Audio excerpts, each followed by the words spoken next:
My other self has taught me to concentrate upon my purpose and to forget about the plan by which it is to be attained when I go to prayer. I am not suggesting that material objects may be acquired without plans. What I am saying is that the power which translates one's thought or desires into realities has its source in an infinite intelligence which knows more about plans than the one doing the praying. I know nothing about any form of prayer which can be induced to work favorably in a mind that is colored in the slightest degree by fear. Since becoming better acquainted with my other self, my way of praying is different from what it was before. I used to go to prayer only when facing difficulty. Now I go to prayer before difficulty overtakes me, when possible. I now pray, not for more of this world's goods and greater blessings, but to be worthy of that which I already have. I find that this plan is better than the old one. Infinite intelligence seems not at all offended when I give thanks and show that I am grateful for the blessings which have crowned my efforts. I was astounded when I first tried this plan of offering a prayer of thanks for what I already possessed to discover what a vast fortune I had owned without being appreciative of it. For example, I discovered that I possessed a sound body which had never been seriously damaged by illness. I had a mind which was reasonably well balanced. I had a creative imagination through which I could render useful service to great numbers of people. I was blessed with all the freedom I desired in both body and mind. I possessed an imperishable desire to help others who were less fortunate. I discovered that happiness, the highest aim of mankind, was mine for the taking. Last, but by no means least, I discovered that I had had the privilege of approaching infinite intelligence, either for the purpose of offering thanks for what I already possessed, or to ask for more and for guidance.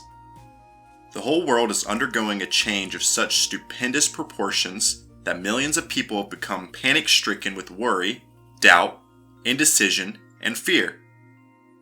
It seems to me that now is a splendid time for those who have come to the crossroads of doubt to endeavor to become acquainted with their other selves.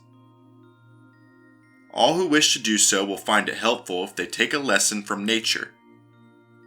Observation will show that the eternal stars shine nightly in their accustomed places, that the sun continues to send down its rays of warmth, causing Mother Earth to yield an overabundance of food and clothing, that water continues to flow downhill, that the birds of the air and the wild animals of the forest receive their accustomed requirements of food, that useful day follows restful night.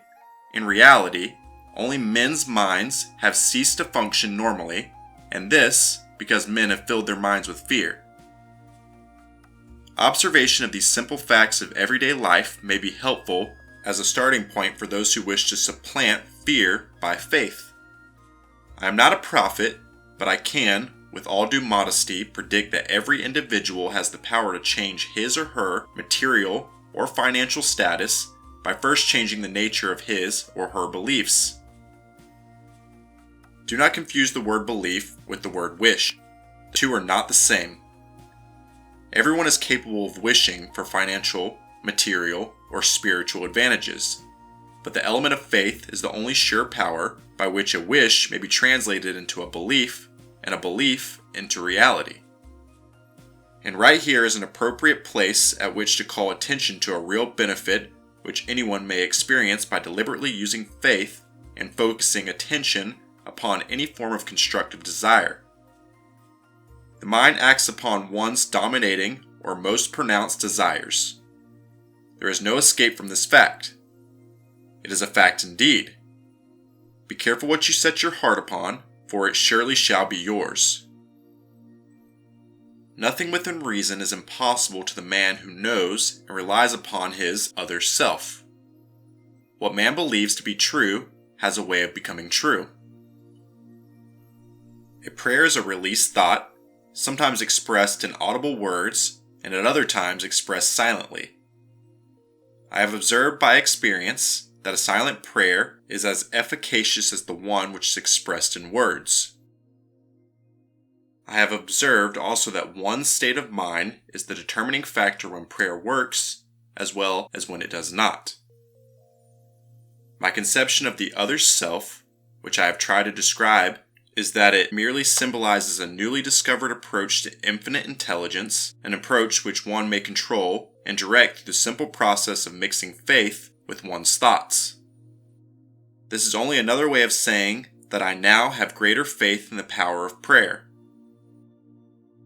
The state of mind known as faith apparently opens to one the medium of a sixth sense, through which one may communicate with the sources of power and information for surpassing any available through the five physical senses. There comes to your aid, and to do your bidding, with the development of the sixth sense, a strange power which, let us assume, is a guardian angel who can open to you at all times the door to the temple of wisdom. The sixth sense comes as near to being a miracle as anything I have ever experienced, and it appears because I do not understand the method by which the principle is operated. This much I do know, that there is a power, or a first cause, or an intelligence which permeates every atom of matter, and embraces every unit of energy perceptible to man. That this infinite intelligence converts acorns into oak trees, causes water to flow downhill in response to the law of gravity, follows night with day, and winter with summer, each maintaining its proper place in relationship to the other. This intelligence may aid in transmuting one's desires into concrete or material form. I have this knowledge because I have experimented with it and I have experienced it.